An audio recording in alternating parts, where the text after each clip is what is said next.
Mateus 1,18, a palavra do Senhor nos diz assim: o nascimento de Jesus Cristo foi assim. Maria, a sua mãe, estava comprometida para casar com José, mas antes de se unirem, ela se achou grávida pelo Espírito Santo. José, com quem Maria estava para casar, sendo um homem justo e não querendo envergonhá-la em público, resolveu deixá-la sem que ninguém soubesse. Enquanto ele refletia sobre isso, eis que lhe apareceu em um sonho um anjo do Senhor, dizendo: José, filho de Davi, não tenha medo de receber Maria como esposa, porque o que nela foi gerado é do Espírito Santo. Ela dará à luz um filho, e você porá nele o nome de Jesus, porque ele salvará o seu povo dos pecados deles. Ora, tudo isto aconteceu para se cumprir o que foi dito pelo Senhor por meio do profeta: eis que a virgem conceberá e dará à luz um filho, e ele será chamado pelo nome de Emanuel. Emanuel significa Deus conosco. Enquanto José despertou do sono, fez como o anjo do Senhor lhe havia ordenado e recebeu Maria por esposa.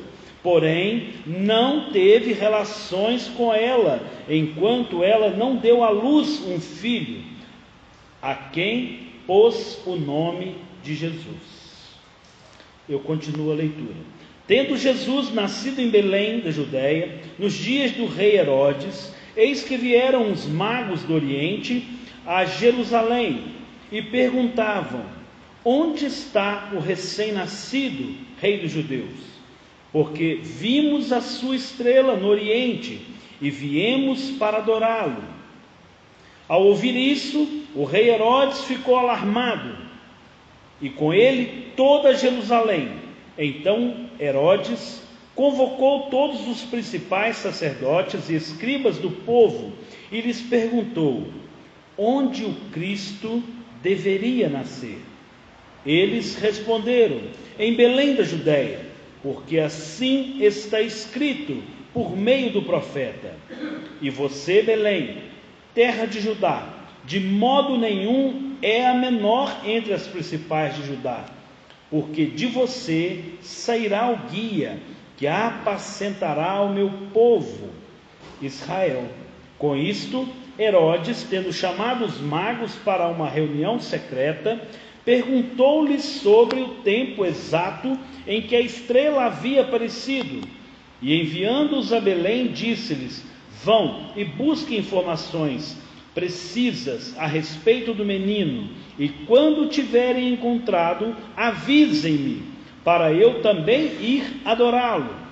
Depois de ouvirem o rei, os magos partiram, e eis que a estrela que viram no Oriente ia adiante deles, até que, chegando, parou sobre onde o menino estava. E vendo eles a estrela, alegraram-se com grande e intenso júbilo. Entrando na casa, viram o menino com Maria, sua mãe. Prostrando-se, o adoraram, e abrindo os seus tesouros, entregaram-lhe ofertas: ouro, incenso e mirra. E tendo sido avisados por Deus em sonho, para não voltarem à presença de Herodes, os magos seguiram por outro caminho para a sua terra. Depois que os magos foram embora, um anjo do Senhor apareceu em sonho a José e disse: levante-se, tome o menino e a sua mãe e fuja para o Egito. Fique por lá até que eu avise vocês, porque Herodes há de procurar o menino para matá-lo. Levantando-se José, tomou de noite o menino e a sua mãe e partiu para o Egito, onde ficou até a morte de Herodes. Isso aconteceu para que se cumprisse o que foi dito pelo Senhor por meio do profeta: do Egito chamei o meu filho. A matança Vendo-se iludido pelos magos, Herodes ficou muito furioso e mandou matar todos os meninos de Belém e de todos os seus arredores, de 2 anos para baixo, conforme as informações que havia recebido dos magos a respeito do tempo em que a estrela havia aparecido. Então se cumpriu o que foi dito por meio do profeta Jeremias. Até aqui, uma leitura extensa, mas importante para fazermos aqui a nossa apresentação. Pai Deus, nós agradecemos ao Senhor, porque o Senhor é bom, porque o Senhor sempre se revela, o Senhor sempre direciona, o Senhor não nos deixa confusos, o Senhor não nos deixa perdidos. É o Senhor que tem alegria, é o Senhor quem tem prazer, ó Deus, de se revelar, de falar a cada um de nós. Pai Deus, que verdadeiramente o Teu Espírito Santo venha sobre cada um de nós, revelando de maneira especial a Tua palavra. Pai Deus, que só o Teu Espírito Santo possa ser ouvido aqui essa noite, em nome de Jesus. Amém. Queridos, a pergunta de Herodes, ela se dá aqui: onde o Cristo deveria nascer? Quando Herodes faz essa colocação, ele está dizendo que onde o Redentor, onde o Messias, onde o ungido de Deus deverá nascer. Pense, ele não faz uma colocação, onde a criança deverá nascer, onde esse menino judeu deverá nascer. Ele afirma, onde o Cristo deveria nascer. Ele já faz uma condição, uma apresentação de um intento, ou seja, já colocou a oração no passado, deveria, porque é algo que se deseja que não que aconteça. Ele já usa a condição. Queridos, esse texto ele é muito rico, embora muitas pessoas falam que são 3 reis magos, por causa de 3 presentes, e a Bíblia nunca falou que são 3 reis magos. A Bíblia fala no verso 2:1, uns magos, pode ser 2, pode ser 3, pode ser 4, pode ser 5, uns reis magos, deram 3 presentes, ouro, incenso e mirra. Queridos, nada é solto na Bíblia, nada é por acaso. O ouro se dá principalmente entre reis, reconhecendo o reinado. Então, quando aqui os magos estão dando ouro, estão reconhecendo que Jesus é rei. Quando também entregam incenso, estão reconhecendo, porque incenso é usado pelo sacerdote. Então se dá incenso, porque Jesus, além de rei, ele é sacerdote. Quando se entrega a mirra ela é usada pelo profeta, ela também é usada para embalsamar corpos e representava a imortalidade. Então, ou seja, essa mirra foi apresentada na condição de Jesus ser profeta do seu povo. Então os magos estavam dizendo, esse é rei, esse é sacerdote, esse é profeta.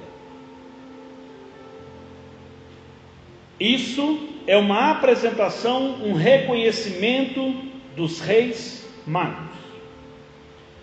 Herodes já fala onde o Cristo deveria nascer. Ele já se apresenta ali como conhecedor, sabedor que o Cristo é alguém que é redentor, que viria para salvar, o Messias, alguém prometido, ungido. Veja o contexto, queridos. Queridos, nós precisamos estar muito atentos que a Bíblia nunca falou que são 3 reis magos.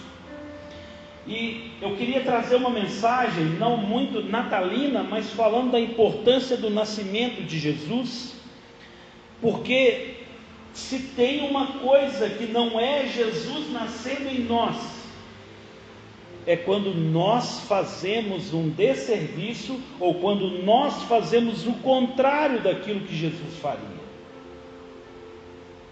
Eu começo o texto lendo, eu não vou ser tão explícito, porque eu tenho jovens aqui, mas você, mais maduro, se atentem comigo, preste atenção.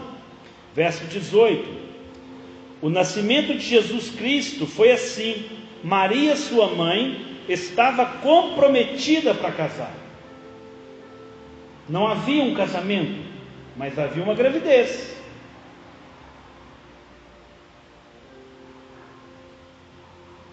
Não tinha um casamento, mas houve uma gravidez. Será que essa gravidez foi escondida? No meio do seu povo, no contexto, antes da perseguição? Como foi isso? Veja o cuidado, a preocupação de José, que no verso 19 ele fala: não querendo envergonhá-la em público, resolveu deixá-la sem que ninguém soubesse, enquanto ele refletia sobre isso. Isso era algo que realmente mexeu naquele contexto, mexeu na cabeça dele, porque alguém que lhe havia sido prometido. José, filho de Davi, o anjo fala: não tenha medo de receber Maria como esposa, porque o que nela foi gerado é do Espírito. Ela dará à luz a um filho, e você dará à luz a um filho, e você porá o nome nele de Jesus, porque ele salvará o seu povo dos pecados deles. Mistério. Mistério.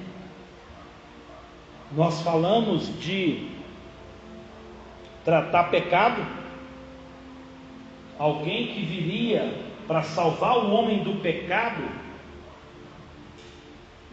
veio no nascimento antes do casamento. Escute, está aqui.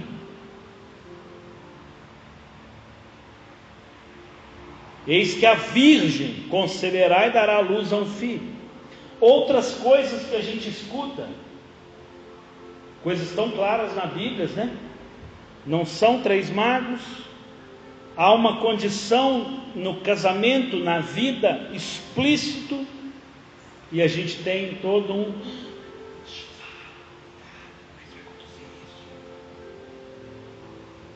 Está aqui. E outra coisa, Maria continuou virgem. Depois que Jesus nasceu, Maria continua virgem. Se fala, ela continua virgem, Maria. Veja o verso 25: porém não teve relações com ela, enquanto ela não deu à luz um filho, a quem pôs o nome de Jesus. Depois que Jesus nasceu, era um casal perfeito. Era um casal que viveu o seu momento, seu relacionamento. Está aqui. Queridos, o que a Bíblia fala, ela tem que falar. O que ela não fala, não faça o que ela não fala, o que ela fala. Por que eu falo isso? Porque a gente precisa quebrar alguns paradigmas, algumas condições que a gente tem. Porque isso aqui vai revelar o Cristo, aquilo que ele verdadeiramente é. A vida de Jesus tinha propósitos. Desde o início da vida de Jesus foi baseada, permeada em propósitos. Verso 21. Jesus, porque ele salvará o seu povo dos pecados deles. Jesus veio para salvar o homem dos pecados deles. Jesus é alguém especialista que sabe lidar com o pecador. Eu não estou chamando Jesus aqui de pecado, não estou dizendo que Jesus veio numa condição de pecado. Eu estou te mostrando a condição, como é que Jesus veio na sua geração, dentro de um contexto. Jesus era alguém que veio já com um propósito definido de tratar pecados.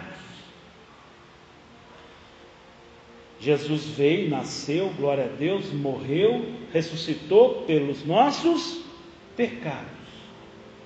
Mas parece que foi em vão. Parece que nós não temos hoje condição ou nada que nos faça ser remidos dos pecados. Parece que não há uma cruz e um sangue derramado. Porque muitas das vezes nós queremos que Jesus faça de novo o que já foi feito. Eis que a virgem conceberá e dará luz a um filho, e ele será chamado Emanuel, Deus conosco. Escuta, Deus conosco. Esse Deus que nasceu e que veio com o propósito de estar conosco, de caminhar conosco, de se fazer presente, parece que não está conosco. Parece que não está conosco. Há uma distância.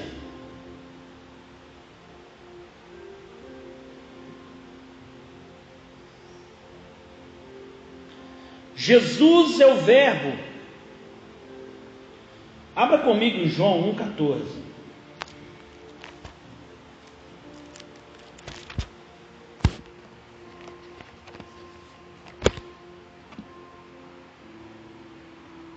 João 1,14. E o Verbo se fez carne e habitou entre nós, cheio de graça e de verdade, e vimos a sua glória como a do unigênito do Pai. Escuta, o Verbo se fez carne e habitou entre nós.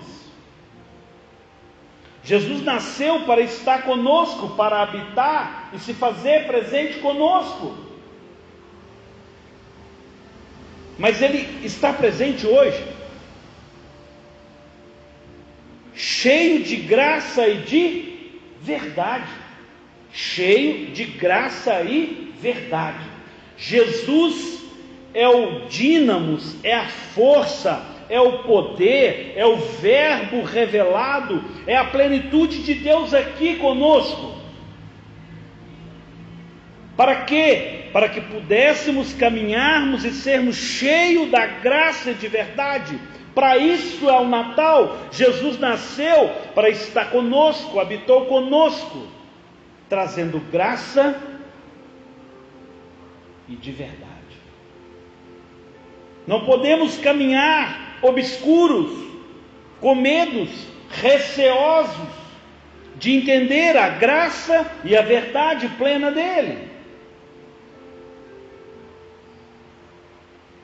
Queridos, Jesus deixou a sua glória, sua majestade, seu reinado, seu conforto, toda a sua deidade, todo o seu poder de Deus, toda a sua condição, para se fazer presente num lugar limitado, numa condição, num corpo limitado.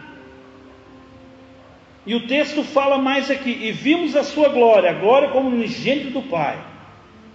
Nós podemos ver nele grandes realizações, graças e verdade. Mas voltando em Mateus, há algo que Jesus veio fazer em nós. Ele veio ser Deus conosco. Mas Alisson, Jesus já passou pela cruz e foi. Jesus não está mais aqui. Jesus foi gerado, nós lemos aqui, por obra do Espírito Santo. Jesus passou, fez todo o seu ministério por obra do Espírito Santo. Jesus foi restaurado por obra do Espírito Santo. Eu digo restaurado, ressuscitado. O poder do Espírito Santo nele trazia, religava ele a uma condição de Deus, porque Jesus era 100% homem. Jesus em si não habitava toda a plenitude, ele deixou a sua glória, e o Espírito Santo nele, era possível que ele realizasse todas as coisas. Leia o texto, você vai ver que em Maria, por obra do Espírito Santo, Jesus foi gerado, e a ressurreição a mesma coisa. Depois você vai lá no texto. Queridos, escute, preste atenção. Jesus deixou, padeceu, sofreu, um rei que se humilhou, um Deus que se limitou a uma condição humana. Temos um Natal, temos um nascimento, uma data natalina que não nos interessa se ela é dezembro, se ela é abril, se ela vai a setembro, isso não importa.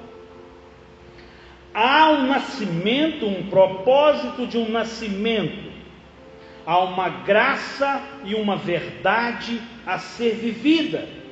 Jesus nos mostra tantas verdades. Será que nós, que vimos a glória dele pelo texto, que contemplamos todas as suas maravilhas, não entendemos que alguém que é tão glorioso deixou tudo, coisas muito maiores?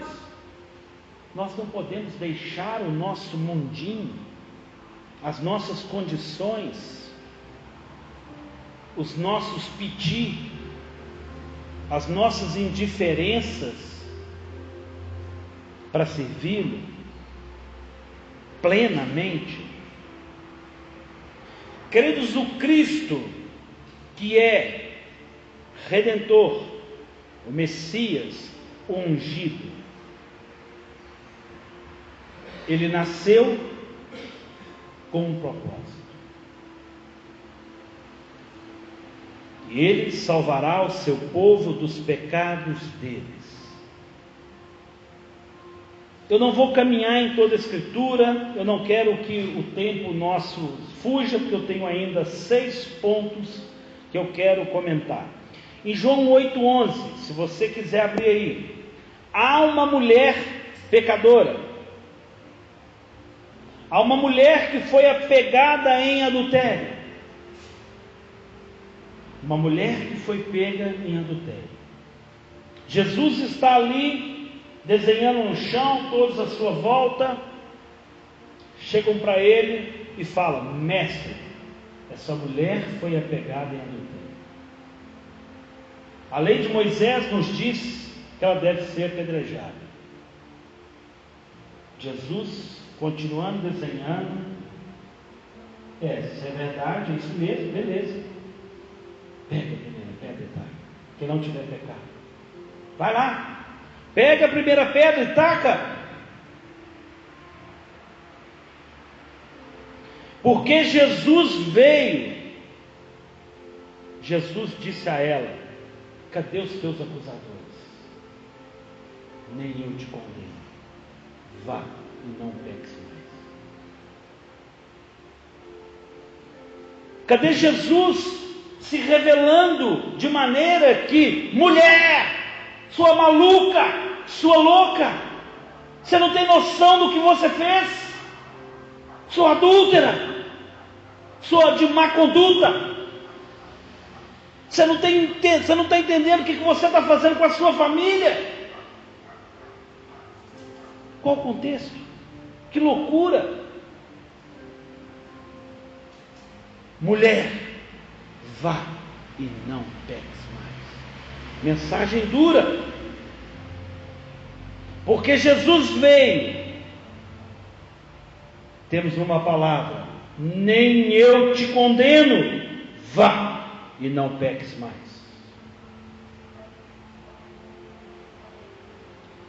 Lucas 19, versículo 5. Um homem de reputação duvidosa, um homem cobrador de impostos, tido como injustos por muitos, porque Jesus veio. Jesus vira para ele: ei, desce dessa árvore, importa-se que hoje eu venha pousar na sua casa, importa-se que eu hoje esteja com você, para que haja salvação na sua casa. Cadê Jesus que condena, que pega a lei e apresenta, taca na cara desse Zaqueu aí, ó, seu homem corrupto?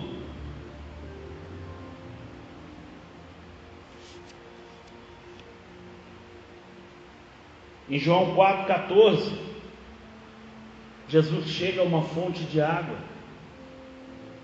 encontra com a mulher samaritana. E ao longo da conversa, Jesus fala com ela: chame seu marido. Senhor, eu não tenho marido. E Jesus fala para ela: verdade, já tiveste 5, e nem esse que você tem agora é seu marido.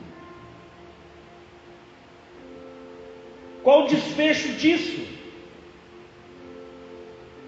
Qual a condenação que Jesus traz para ela? Mulher, mulher, aquele que beber da água que eu lhe der, nunca mais terá sede. Vai ser saciado, vai ser compreendido, vai receber um renovo, algo novo dentro de si, que vai fluir como um rio de água viva.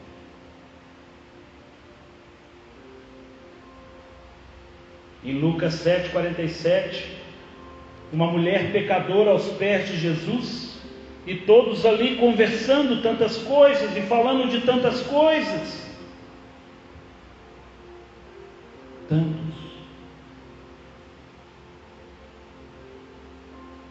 muitos condenando e achando absurdo. Que é isso? Olha o que essa mulher está fazendo, chorando nos pés de Jesus, enxugando com seus cabelos. Que absurdo! Jesus não faz nada aí, mantém essa mulher adúltera. Mulher adúltera, tira ela daqui. Não. Jesus vira para os anfitriões que o receberam e fala: olha, eu estou aqui já há um tempo, nem me deram água para lavar os meus pés, mas essa, e desde que eu cheguei, não tem parado e cessado de limpar os meus pés e de beijar os meus pés. Porque Jesus veio, porque Jesus é eterno e maravilhoso.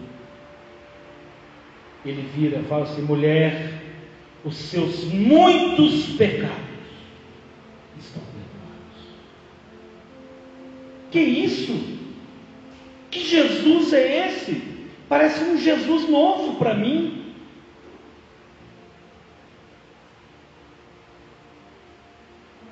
Atos 9:4. Um homem religioso, como muitos de nós, confuso em si, cheios de verdades que são meias verdades, ou que não passam de poucos conhecimentos de uma caminhada dentro de igreja, distante do Senhor, desconecto. Um homem confuso, perdido, cai em si, se prostra e fica cego. Jesus chega para ele de uma maneira inconfundível: Saulo, Saulo, por que você me persegue? Saulo, eu sou Jesus a quem você persegue. Um Saulo executor, um Saulo que trazia juízo sobre as pessoas pelo seu conhecimento da lei, alguém que imputava pecado, sentenciava e executava. Jesus chega para ele: eu sou Jesus a quem você persegue.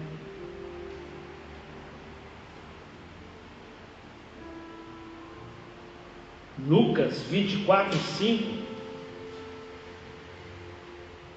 Uma tristeza se abatia entre os queridos do Senhor, as mulheres desesperadas, amedrontadas. Jesus havia sido crucificado, Jesus estava morto, precisávamos ir ali ao sepulcro.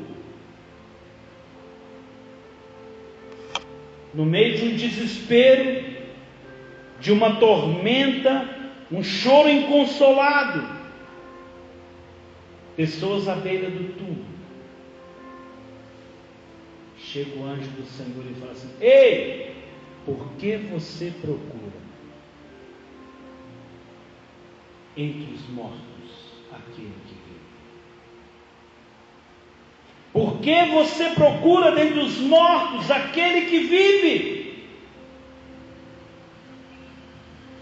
Por que procuramos? Por que caminhamos com um Jesus religioso? Por que caminhamos com um Jesus, parece que ainda não ressuscitado, não ressurreto? Por que caminhamos, dizemos, falamos de Jesus e trazemos tantas acepções, tantas indiferenças, tantos juízos, cheios de nós mesmos? Sendo que Jesus veio, Ele salvará o seu povo dos pecados deles. Veja que o que Mateus fala, Jesus em toda a sua caminhada sai seguindo a risca. E a igreja hoje, quando nós sabemos de um pecado,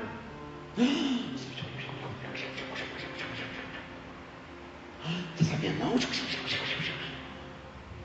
Cadê a pessoa? Cadê a igreja? Cadê o Cristo hoje em nós, que se achega e fala: vá e não peques mais. Escuta, vá e não peques mais. Aonde nos foi dado? Eu preciso achar aqui algum lugar que eu fui levantado juiz da vida de alguém.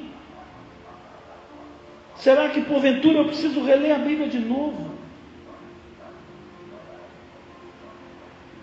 Porque Ele veio. O pecado foi tratado. Jesus não estava aqui passando a mão. Jesus não estava dizendo: continue pecado. Não é isso. Mas Ele veio salvar o seu povo do pecado. Onde Cristo deveria nascer, é o título da mensagem de hoje. Jesus precisa nascer na nossa indiferença com as pessoas, do jeito que nós lidamos com as mulheres pecadoras, com os homens de duplo sentido, de dupla conduta, com a mulher samaritana, com a mulher pecadora, com os religiosos e com aqueles que ainda não entenderam que Jesus vive.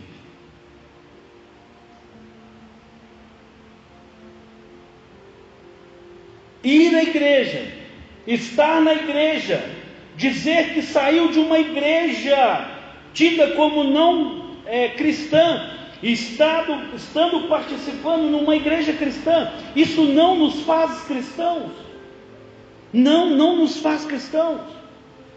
O que nos faz cristãos é realmente Cristo habitando em nós, é eu entender, é eu caminhar com o mesmo olhar de Cristo. No meu lugar, o que Jesus faria? Se Jesus estivesse aqui no meu lugar, o que Ele faria? Julgaria? Amaria? Iria abraçar? Orientar, acolher?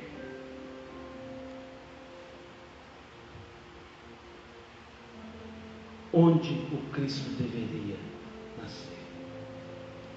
Onde o Cristo precisa nascer nas nossas vidas?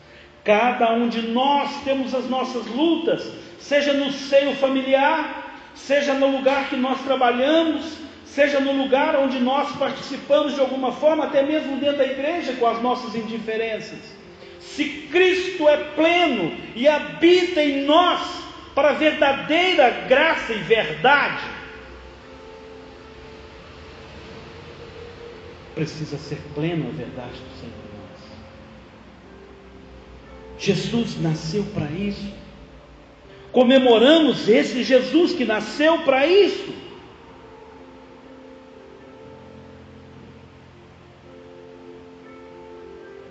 Porque Ele veio à remissão de pecados. Só nele nós temos remissão de pecados.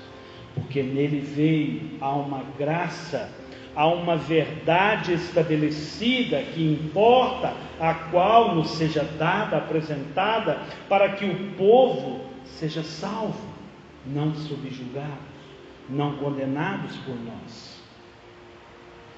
Feche seus olhos. Oh Senhor, Pai Santo, Santo é o Teu nome. Pai, o Senhor é Deus maravilhoso, o Senhor é Deus conosco. Pai, Deus, o que seria da minha vida, de mim, Alisson, se não fosse o Senhor? Pai, o que seria de cada um de nós aqui, se não fosse verdadeiramente o Cristo ressurreto, o ungido, o Messias, o Salvador, que veio, que nos salvou, que nos salva e que nos redime de pecado. Pai, Deus, porque Ele veio, nós temos tantos escapes, tanta graça, tanto renovo, oh Deus, tantas e tantas presenças do Senhor, de tal forma que nós podemos ver a Tua graça em nós. Pai, continue cumprindo a Tua graça, continue, ó Deus, se revelando a cada um de nós. Ó Pai, restaura o Cristo em nós. Ó Pai, o Cristo precisa nascer em nós. O Cristo precisa nascer em cada uma das nossas diferenças. Seja o Senhor sobre nós, seja a Tua graça sobre nós. Oh Pai, em nome de Jesus, Pai.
Aleluia.